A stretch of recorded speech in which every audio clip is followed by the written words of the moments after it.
हे सगळे बघतात बी मी लपतच नाही आणि मला लपता पण येत नाही.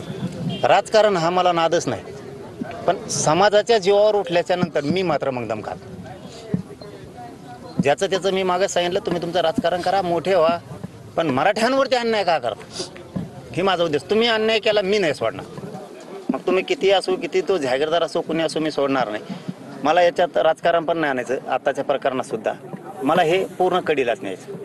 मराठवाड्यात जवळपास 2,56,000 कुणबी प्रमाणपत्र वितरित करण्यात आले आहेत, परंतु अनेक ठिकाणी कुणबी प्रमाणपत्र वितरणात अडथळे असल्याची माहिती आहे आणि तक्रारी देखील येतात, परंतु त्यावर उपाययोजना मात्र केल्या जात नाही. ते खरं आहे, तुम्ही म्हणताय हे खरं आहे की सगळीकडून त्या तक्रारी व्हॅलिडिटी दिली जात नाहीत, नोंदी असून त्याचे प्रमाणपत्र दिले जात नाहीत. उपसमितीच्या अध्यक्षांनाही आम्ही हे सांगितलं, ज्यांच्या मंत्रालयामार्फत येत आहे संजय शिरसाट साहेबांना, त्यांनाही सांगितलं वेळोवेळी.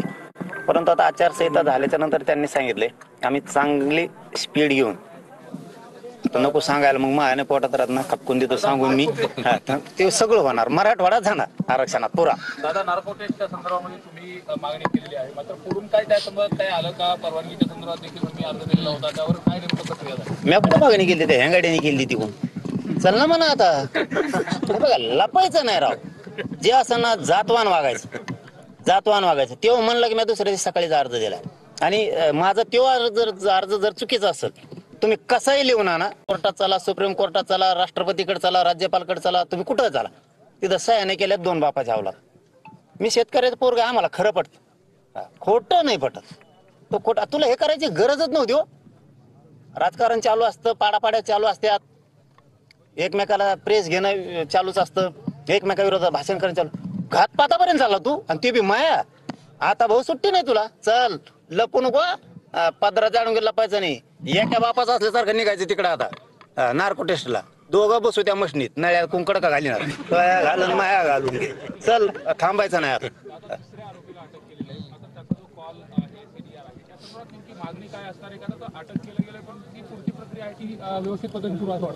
हे कोण पोरग आहे ना मला माहित पण नाही. ते कांचन काहीतरी त्या पोरांचं नाव आहे. त्यांनी यांना घरी येऊन नेलंय आणि परळीला नेलंय. आणि एक बघा, त्याचं एक वाक्य खूप चांगलं आहे त्यातलं. तसे सगळेच चांगले आहेत, पण एक आणखीन थोडं चांगलं आहे मुख्य घ्यायला.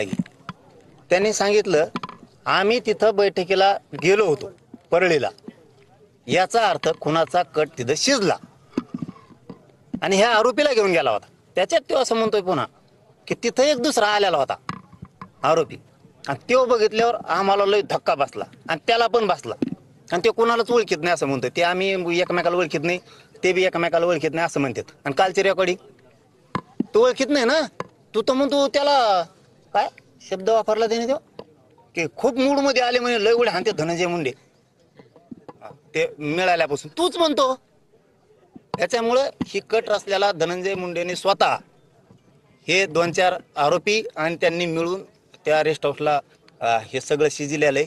हे सत्य आहे आणि हे उघड पडणार. आता फक्त अजितदादांनी सांभाळून राहावा, अजितदादांनी खोडा घालू नाही, अजितदादांनी विनाकारण आता बळ द्यायचं कमी करावं, खरं काढावं काय असेल ती. मी तयारी म्हणतो ना, मग त्याला काय, इथं मंत्री आमदार नाही असं म्हणलं ना तर मग लय गोळ होईल, उलटा सुलटा. मी बोलून नाही दाखवतो आताच, मग गोळ होईल. प्रत्येक वेळेस वाचवायचं नाही. मी म्हणतो ना चल, तू म्हणतोय चल, मग प्रॉब्लेम काय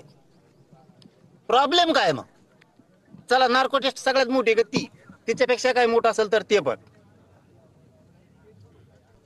या प्रकरणात जो गरुड आहे तो वेगवेगळ्या नेत्यांना भेटत होता, वेगवेगळ्या लोकांना भेटत होता आणि मी जरांगे पाटलांच्या जवळचा आहे असं सांगत होता. काय नेमकं तुमच्या परिसरात थांबत होता, काय नेमकं? आयला मी त्याला खरंच बघितलं ना राव, ते कोणी मिळ नाही. आणि ते सांगत होतो मी भाकरी करायला होता आमच्या तिथं, आमचाच फेस पाड आहे, भाकरी करू बायको सांगते तू कुठून आणतो, तुला असले कधी शेंग आणतात. आता ते आमच्या जवळच आता सगळे दुनिया बघतो तू, यातला एक बी माणूस इथला आणि पत्रकार बांधव बी असे सगळ्यांना बघितलं राव. तिथं आम्ही आमचंच थापित होतो, आम्ही आमचंच खातो. याला ठेवायला आणि पैसे कोणाजवळ द्यायला तुला पगार? हे खूप, हे बघा विनोदाचं भाग नाही भाई, लय मोठं षडयंत्र आहे. ह्या टोकाला धन्याने जायलाच नको होतं, ह्या टोकाला नको जायला पाहिजे. ठीक आहे, विरोध करणं चालू राहतं, अमुक चालू राहतं, तू मुळावरच उठायला लागला. आणि मी एवढा सोपा आहे, गाड्याच काय सांगतो, माझ्याजवळ बिगर नंबरचीच गाडी आहे तीच देतो, तुम्ही जाच नसता मग गोळ्या औषधच घाला. याला बायाचे धंदे करायला तो आता. अरे बाया बाया जेवणात औषध घालत्यान राव. काय कच्चे पाठीले तो. पण एक झालं याच्यातून मराठ्यांसाठी. मराठा जिंकायसाठी मी जिद्दीनं लढलो. पण जिद्दीला लढणाराला हरवायची ताकद नाही यांच्यात, म्हणून त्यांनी हरवायचे प्रयत्न नाही केले. तर खून कट रचून खून करायचे कट रचले. मराठ्यांविषयी कट रचण्यात यावं. हिंमत नाही मराठ्यांना कोणाच्या हलवायची. असे बयाचे चाळे करू शकतात कट रचायचे. एवढा मोठा कट शिकला गेला, पण जे राज्याचे गृहमंत्री आहेत, दोन्ही उपमुख्यमंत्री आहेत, यांनी कुणी तुमच्याशी संपर्क साधला, काय सगळं झालेलं आणि सरकार या कटाकडे नेमकं कसं पाहतंय? काय कारवाईच्या अनुषंगाने सरकारने काही उच्चस्तरीय पातळीवरून काही आदेश वगैरे दिले, तसं काय झालं तुम्हाला माहिती? नाही, मला ते काय माहित नाही. मी पण विचारलं नाही, मी पण फोन केला नाही. फक्त पहिल्या दिवशी फोन केला मी, ते दुसऱ्या दिवशी यांनी अलिबाबांनी सांगितल्यावर अलिबाबा नाही, ते अलिबाबा तिकडचा आहे. ही शेत चिल्ली त्या झाडावर बसू तेच झाड तोडितो आणि फांदीवर पडतो, त्याच फांदीवर पडतो, तीच फांदी तोडितो आणि त्याच्यावरच बसतो.